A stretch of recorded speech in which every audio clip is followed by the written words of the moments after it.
I've always liked the quiet of the night shift. There's a kind of honest solitude to it. Fluorescent lights that never argue, elevators that only take orders, a city muffled as if someone had thrown a blanket over the world. I used to think that was why I took the job as night custodian at the municipal records building.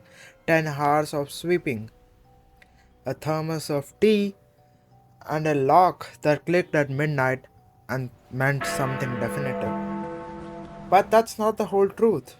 The real reason why I took the job was because daytime people made me nervous. Daytime has rules about how you stand in line, how you make small talk, what you're not allowed to worry about. Nights offer a freedom I could breathe in. The records building is older than most of the city. Brick facade, narrow windows, a lobby that smells faintly of paper and machine oil. People hand over things here: deeds, birth certificates, the ugly little legal maps that show who owned the plot of land. By day, clerks and lawyers bustle in, the place alive with thin feint that ink can make things real. By night, it's mausoleum of bureaucracy.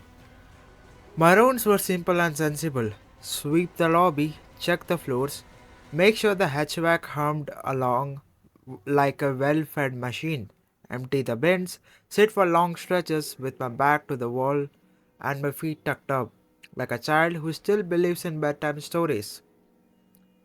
We have cameras, of course we do. They are the kind that make people behave in ways they wouldn't otherwise. Polite, upright, conscious of their posture.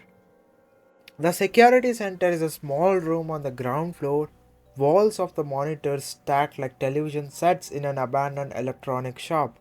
My predecessor, a man named Gomez, who retired a quiet house and a woman with 3 dogs, left me a folder of notes, timings for the boiler, the ladder to use for the west window, and a small, practical sheet that read: Cameras sometimes flicker at night. Don't panic. Restart main in 2 minutes. Gomain was a neat man. He had a handwriting that looked like someone who had spent his life filling forms. The building's cameras were boring. Hallways, the slow rolling elevator, cabinets of files that smelled faintly of damp cloth. Once at 2 a.m., I watched the streaming frame of an archive room and saw a rat cross in the left corner. I laughed and clicked the monitor off. There was nothing here that suggested narrative. Nothing. Until the night the camera began to show me things I hadn't done. It started with the temperature logs. I'm supposed to check them every 2 hours. It's a little window in the hatchback console that shows history like a heartbeat. On a Tuesday in late November, a line on the graph, tip, bobbled at 3:03. The console noted an access made by an operator ID I didn't recognize. User 0009.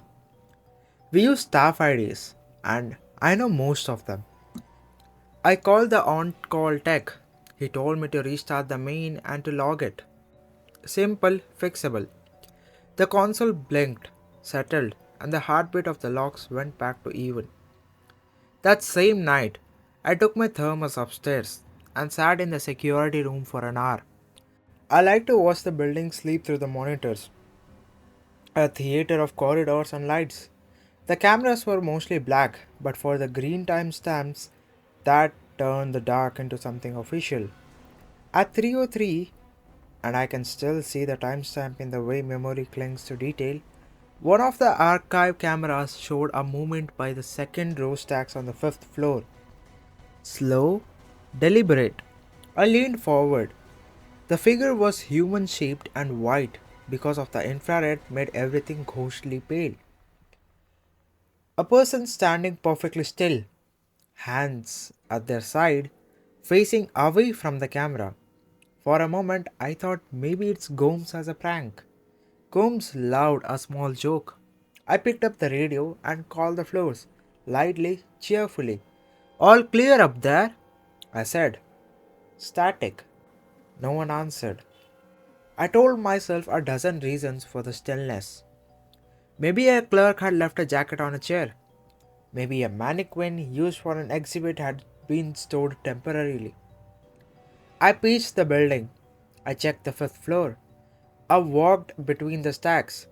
The fluorescent light breathy and cheap overhead. It was empty. The jacket I saw in my mind did not exist. I chalked it up to tiredness, to my brain playing illusions with the smeared reflection of a skylight. Things like that happen on night shifts. The city likes to give you illusions as part of the job. The next night, the time stop anomaly returned. 303 again. This time, the figure on the fifth floor camera was closer to the lens. I watched it as if someone might catch the thing unawares. It tilted its head, not along a subtle pivot that suggested curiosity or listening. I replayed that minute until the monitor was a wet smear of light. My palms sweat. I radioed the on call tech again. He took his time. People are sleepier at 3 in the morning than we think.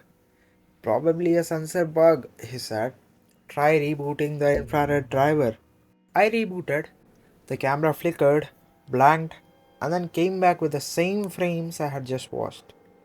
The figure remained where I had seen it. But when I walked up the stairs to check, the fifth floor was again immaculately, insultingly empty. I found a coffee stain on the third row table and nothing else. I listened to the hum of the fluorescent light and the whisper of the ducks. There is solitude that feels like sanity, and then there is solitude that feels like being held, as if someone is waiting just beyond sight. That night, I took my keys and paced up and down, like a man trying to keep time with his heart. After the third night, I stopped trusting the monitors.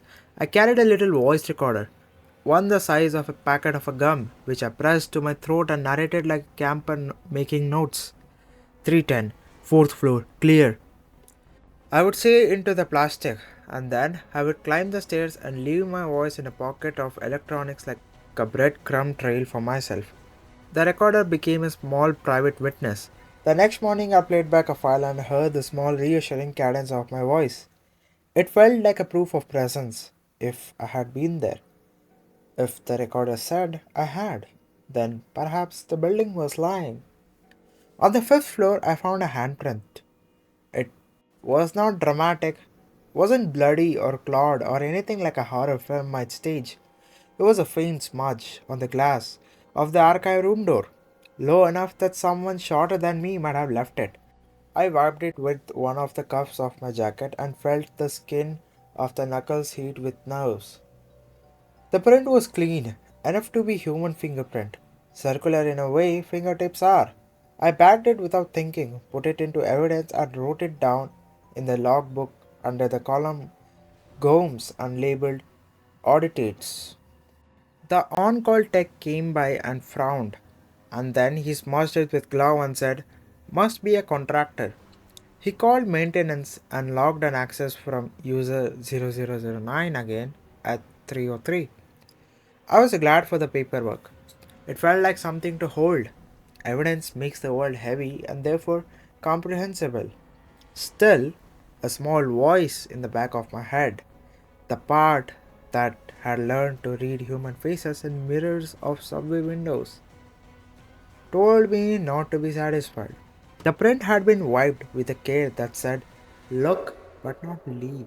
I asked her on the day shift. Nobody matched the print. We have regular contractors who come for rewiring, but their IDs are noted. The only thing we had in common was this: no one had a reason to be in the archive room at that hour. Most of the files in the fifth floor had boxes stamped with "sealed, do not access." The old cases, the ones people like to leave alone. That's when mails started. They were kind of email that feel like someone leaning in beside you on a quiet bus. Small, private, and curiously intimate. No subject, only one line. "Don't leave," it said. At first, I thought it was a spam.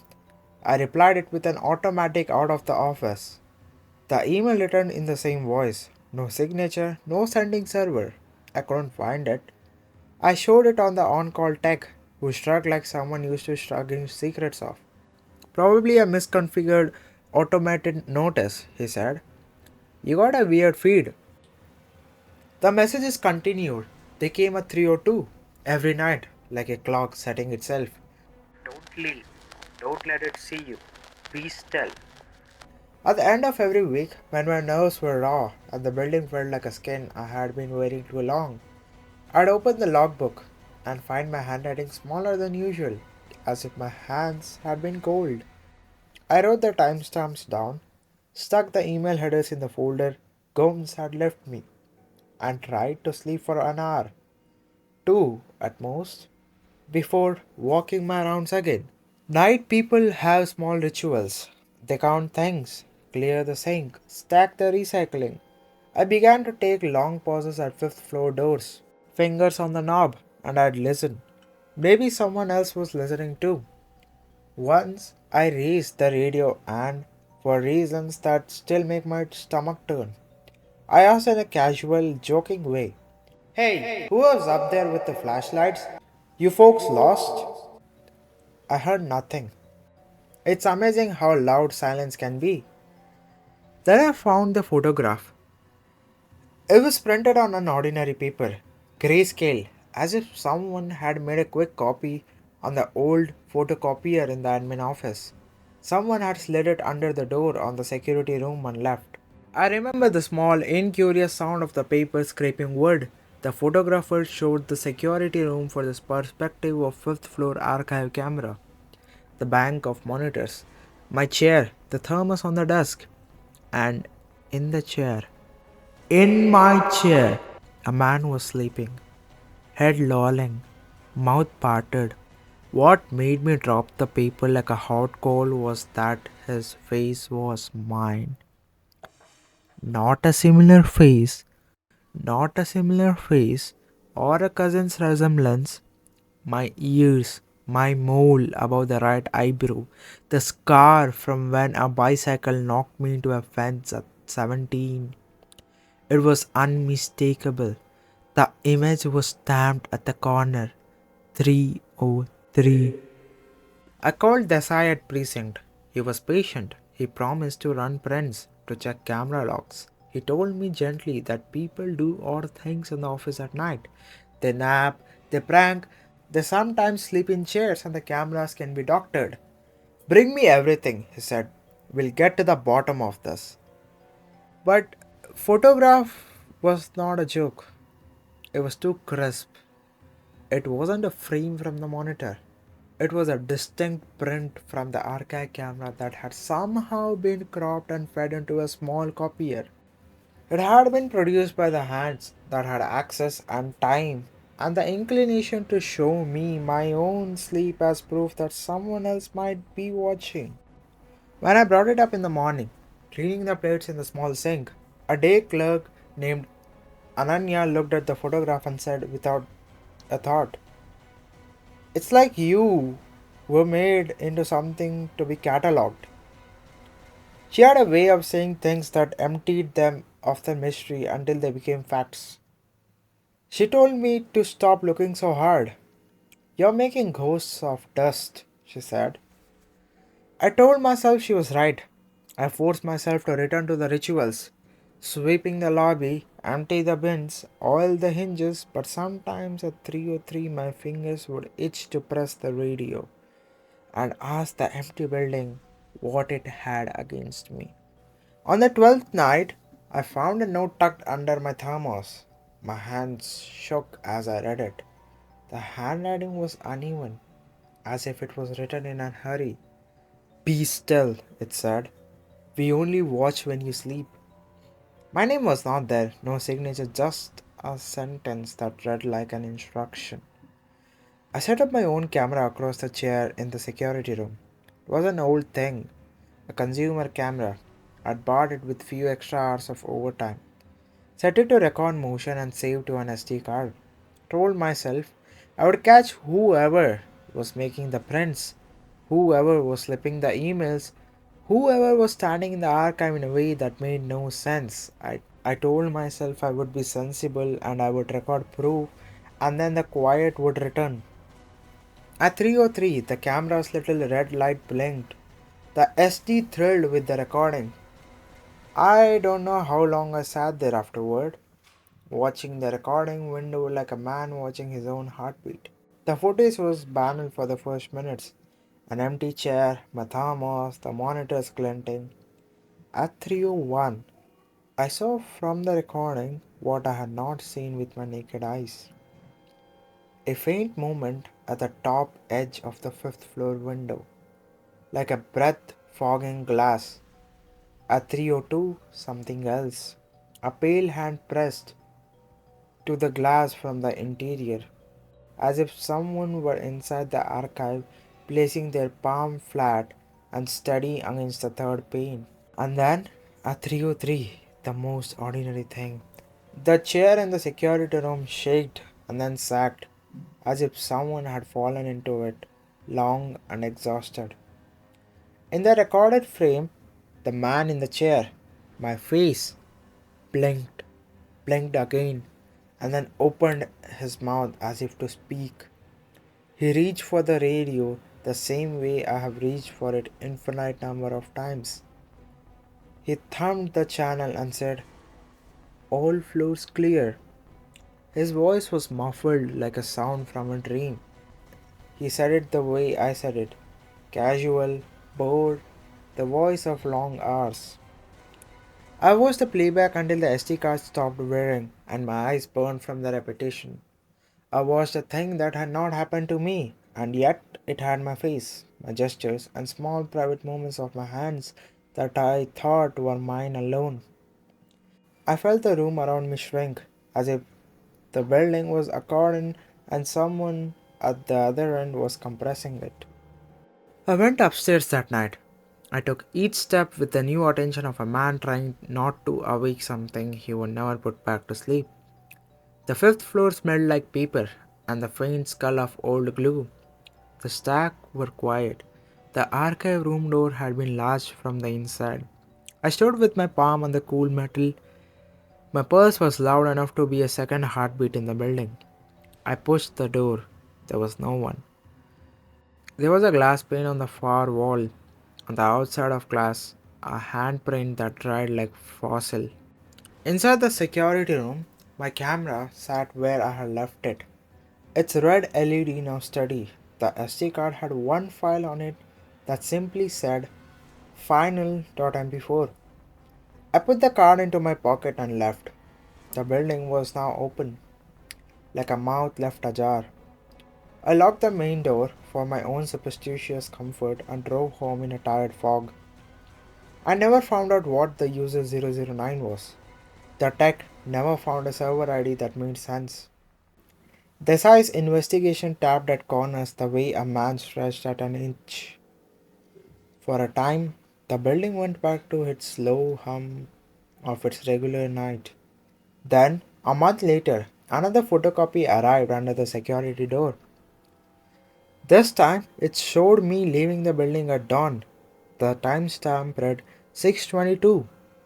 I remember leaving at 6 that morning. I remember carrying a thermos and feeling relieved to go. But in the photography, but in the photocopy, my face had the same detail I could not dismiss. My eyes reflected the monitors, twin squares of light, and behind me, in the margin of the print, a silhouette stood, very close to the glass, like a person leaning in to see what was being done. I turned in my resignation a week later. There was, I think, a mixture of relief and fear in the motion. Day shift applicants had opened and someone else took over my rota. Gomes called me once and said softly, "Sometimes buildings keep things. Sometimes they're like sponges. They suck up so much that they start to look like people." He chuckled, the kind of chuckle that meant he was also telling his own ghost to be quiet. I still keep the photocopies. They're in a folder on my desk at home. Underneath, a stack of unpaid bills and a yellow postcard from my mother. Sometimes I take them out at night and look at them. They do not make sense. They rearrange time. They show me sleeping when I was awake, awake when I was asleep. They place a hand on the glass as if to remind me someone else knows the way I close my eyes. On quieter nights now, when the city is muffled and the radiator clicks, I sometimes dream the camera frames. There is a particular quiet that I miss in those dreams. The small, strange deliberation of a building that felt like a machine you could understand only if you watched. The dreams end with hands against glass and the soft, literal instruction someone else left me. Don't leave. It stays in my head as if sentence itself is a map. I do not sleep next to windows anymore. I pull curtains tight and count small things until I feel absurd. I tell myself the photos were a set of tricks, a prank that caught my brain in a loop. I tell myself that I left the building in the morning and that is the end of the story.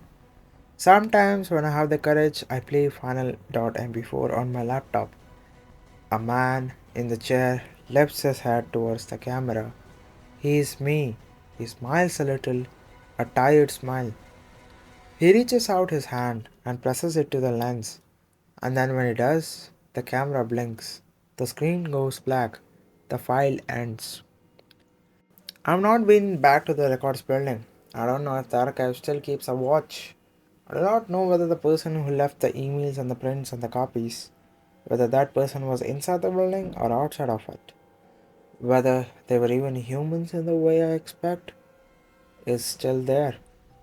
Gomes says some things are better left as things.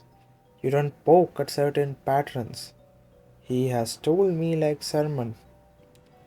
But at night, when the house is absolutely quiet and the radiator clicks, I find my thumb racing the shape of the handprint on the last photocopy, and against my own palm a little warmth gathers, as though someone had been watching me to do the same thing for a long time.